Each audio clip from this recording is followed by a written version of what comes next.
Maroc, terre de lumière. Et la nouvelle campagne est lancée par les autorités marocaines ayant pour objectif la promotion du secteur du tourisme en souffrance depuis 2 ans à cause de la propagation du coronavirus dans le royaume. La fermeture des frontières, en vigueur depuis 2020, a frappé de plein fouet l'industrie du tourisme et de l'hôtellerie, ce secteur vital pour l'économie du royaume.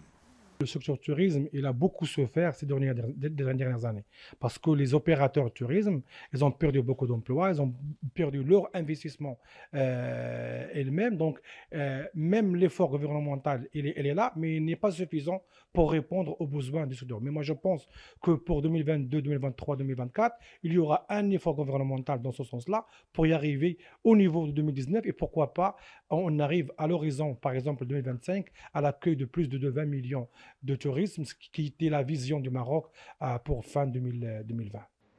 La nouvelle marque internationale, Maroc Terre de Lumière, constitue la pierre angulaire de l'action promotionnelle du Maroc dédiée au tourisme international.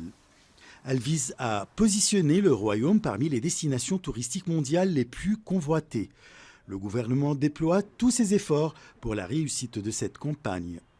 Il y a l'effort gouvernemental à travers 2 milliards de dirhams qui étaient donnés au secteur de tourisme pour la promotion, pour la rénovation des hôtels, des restaurants, transport touristique et tout ça pour attirer plus de touristes ici au Maroc.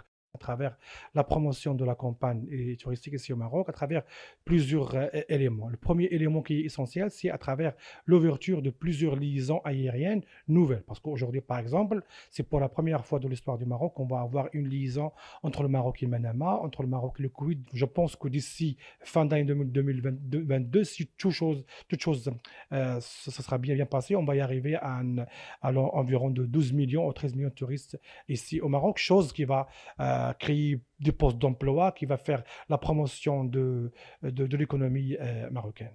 D'après les experts, Maroc Terre de Lumière est appelé à fédérer l'ensemble des professionnels et opérateurs marocains et au-delà, l'ensemble des citoyens.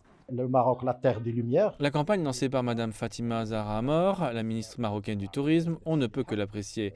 Mais ces résultats ne peuvent être atteints sur le terrain que si les principaux acteurs du secteur du tourisme soient impliqués à travers des campagnes de fonds et de formation sur la façon de traiter avec les touristes, parce que nous ne pouvons pas nous considérer comme étant entrés dans la sécurité concernant le coronavirus ou tout autre virus pouvant apparaître.